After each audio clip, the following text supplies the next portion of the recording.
नमस्कार, जय हिंद, राम राम साय, काय हालचाल है जीवड़ा थांका। आशा और उम्मीद करूं कि हमारा पढ़ाई का सगला शौकीन जीवड़ा बढ़िया है, मस्त है और मजे में है। क्या चाले साथ की त्यालडी। आशा और उम्मीद करूं कि तैयारी बढ़िया चाले। नगर पालिका सफाई कर्मचारी भर्ती को लेकर आज हम बात करेंगे साथियों कि किस प्रकार से आपका लॉटरी सिस्टम होगा, किस प्रकार से प्रैक्टिकल होगा, कब इसका एडमिट कार्ड आएगा।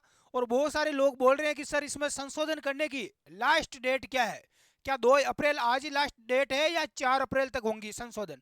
उसके ऊपर भी बातचीत करेंगे। किस किस का अनुभव प्रमाण पत्र मान्य होगा उस पर भी थोड़ी हम चर्चा करेंगे। सभी साथी जुड़ जाएं। जो साथी नगर पालिका सफाई कर्मचारी भर्ती का पूरा प्रैक्टिकल की इंटरव्यू की तैयारी करना चाहते हैं वो प्ले स्टोर पर जाएं और स्टडी एग्जाम एकेडमी का ऐप डाउनलोड कर लें।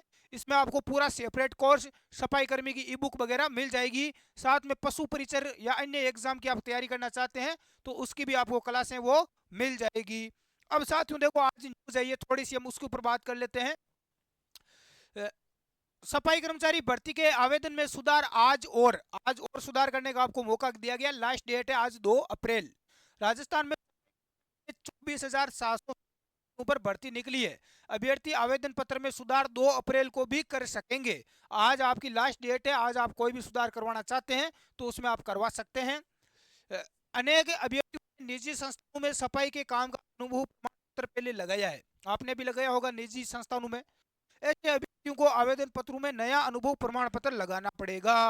तो आप नया अनुभव प्रमाण पत्र लगा लें, अन्यथा आपकी आगे मान्यता आपको नहीं मिलेगी। इसमें देखो, नगरीय निकाय ठेकेदार से 1 साल सीवरेज व सड़क साफ करने का अनुभव प्रमाण पत्र ही अनिवार्य है। अब आपको पता चल गया होगा, बार बार मत पूछना कि मेरा अनुभव चलेगा या नहीं चलेगा। यदि आपने किसी निजी स्कूल से, निजी किसी भी प्राइवेट संस्था से बनवाया है तो मान्य नहीं होगा। आपका अनुभव प्रमाण पत्र कौन सा चलेगा? नगरीय निकाय के जो ठेकेदार होते हैं, जो नगरीय निकाय में ठेका लेते हैं, सड़कों पर जो ठेका लेते हैं साफ सफाई का, उनका ही 1 साल का अनुभव प्रमाण पत्र आपका मान्य होगा। दोस्तों ये चीज आप ध्यान रख लेना। दूसरी सबसे बड़ी बात जिसके ऊपर हम अब चर्चा करने वाले हैं, बहुत सारे मेरे विद्वान साथी पूछ रहे हैं कि सर लॉटरी सिस्टम किस तरीके से होगा, क्या इसमें फर्जीवाड़ा होगा या नहीं होगा। पहली बात तो ये, क्योंकि यहाँ पर विभाग ने बोला है कि पहले लॉटरी सिस्टम किया जाएगा जिसमें 3 गुना विद्यार्थियों को बुलाया जाएगा आगे प्रैक्टिकल के लिए। प्रैक्टिकल 3 गुना विद्यार्थियों का होगा जिसमें आपको प्रैक्टिकल वहां पर करवाया जाएगा, साफ सफाई करवाई जाएगी। सफाई से संबंधित जितने भी सवाल है, एक कोर्स होता है सफाई का पूरा, उसके बारे में आपको नॉलेज होना चाहिए। अलग अलग डस्टबिन होते हैं, कचरा पत्र होते हैं, लाल, नीला, काला, हरे रंग का। उनमें कौन सा, किस प्रकार का कचरा कौन से कचरा पात्र में डालते हैं, झाड़ू कैसे बांधते हैं, कैसे बनाते हैं, कौन से फर्श पर किस प्रकार का झाड़ू का यूज होता है, बहुत सारी चीजें सफाई से संबंधित है ना। शौचालय की सफाई करने के लिए कौन सा फिनाइल यूज करते हैं, फिनाइल कहाँ पर यूज करते हैं। तो बहुत सारे सवाल है, वो आपको वहाँ पर नॉलेज, जानकारी होना चाहिए। इससे पहले मुद्दा अपना ये आता है कि भाई जो अपना लॉटरी सिस्टम होगा उसमें कैसे और क्या होने वाला है। तो सबसे पहले बता दूं साथियों आपको मैं कि जो आपका लॉटरी सिस्टम होगा उसमें किस प्रकार से होगा। क्योंकि आपको पता है कि अकेला जो जयपुर जयपुर है, यहाँ पर ग्रेटर, यहाँ से एक जगह से ही 3 लाख, 3.5 लाख, 4 लाख फॉर्म आए हैं।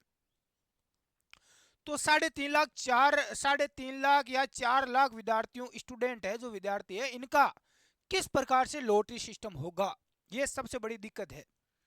तो आपने फॉर्म भरा, फॉर्म चला गया साइट पर विभाग के पास में, तो उस फॉर्म का क्या निकाला जाएगा, वहां पर एक एडमिट कार्ड निकाल दिया जाएगा। 3-4 लाख जो विद्यार्थी है सभी का, उन सभी स्टूडेंट्स का निकाल लिया जाएगा। उनमें सबके अलग अलग बंडल बना लिए जाएंगे जो आपके एडमिट कार्ड होगा, और उनको एक बड़े बड़े बॉक्स रखे जाएंगे। उन बॉक्सों के अंदर अलग अलग, यानी स्टार्टिंग में 10-10 हज़ार करके अलग अलग बॉक्सों में आपके एडमिट कार्ड डाले जाएंगे। उसके बाद में किसी से वहां पर लॉटरी, उसके अंदर से एक एक एडमिट कार्ड निकलवाया जाएगा। ठीक है। तो उनमें से क्या होगा, जिसका भी वहां पर एडमिट कार्ड निकल कर आ जाएगा सामने, तो उस विद्यार्थी का क्या हो जाएगा, लॉटरी में चयन हो जाएगा। ऐसे जितने भी 3,500, 4,000 जो पोस्ट हैं, उन सभी में उसका 3-4 गुना एक्स्ट्रा निकाल लिया जाएगा। तो ये सिस्टम होता है लॉटरी में। अब यहाँ पर बहुत सारे विद्यार्थी बोल रहे हैं कि सर इसमें फर्जीवाड़ा भी हो सकता है क्या, क्योंकि कुछ बोल रहे हैं हमारे विधायक जानकार है, कुछ बोल रहे हैं नगर पालिका का जो चेयरमैन है वहाँ का वो हमारे जानकार है, तो क्या हम उससे बात करें, सेटिंग करें तो हमारी बात बन जाएगी या नहीं बनेगी? पहली बात तो लॉटरी सिस्टम होगा तो वो क्या हमारे सामने होगा। कुछ विद्यार्थी बोल रहे हैं तो ये आप गलत फहमी में जी रहे हैं। लॉटरी सिस्टम पहले भी हुआ था जिसमें धांधली हुई थी, उसमें कोई किसी प्रकार का विद्यार्थी के सामने, स्टूडेंट के सामने नहीं हुआ था, क्योंकि 4 लाख लोगों ने केवल जयपुर, अकेले जयपुर से यहाँ से फॉर्म लगाया है। तो 4 लाख विद्यार्थियों को ऐसा तो नहीं है बड़ा बड़ा ग्राउंड लिया जाएगा, उस मैदान में आपको बिठा दिया जाएगा है, फिर वहां पर आपके सामने लॉटरी निकाली जाएगी। फिर चार चार तीन चार 3,500 पोस्ट है, यानी 3 गुना 4 गुना बुलाया जाएगा, तो 10-12 हज़ार लोगों की वहाँ पर अलग अलग नाम बोला जाएगा। तो ऐसा पॉसिबल ही नहीं है। तो ऐसा कुछ नहीं है, वहाँ पर जो अधिकारी है, चेयरमैन, एक कमेटी बनाई जाएगी, उनके सामने ही लॉटरी निकाली जाएगी, और उनमें से ही फिर आपका जिनका सिलेक्शन होगा, जिनकी लॉटरी में नाम आएगा, उनकी लिस्ट निकाल दी जाएगी। लिस्ट में उनका नाम, रोल नंबर, सारी चीज़ उसमें दे दी जाएगी, और उसके अकॉर्डिंग आपको आगे प्रैक्टिकल में बुलाया जाएगा।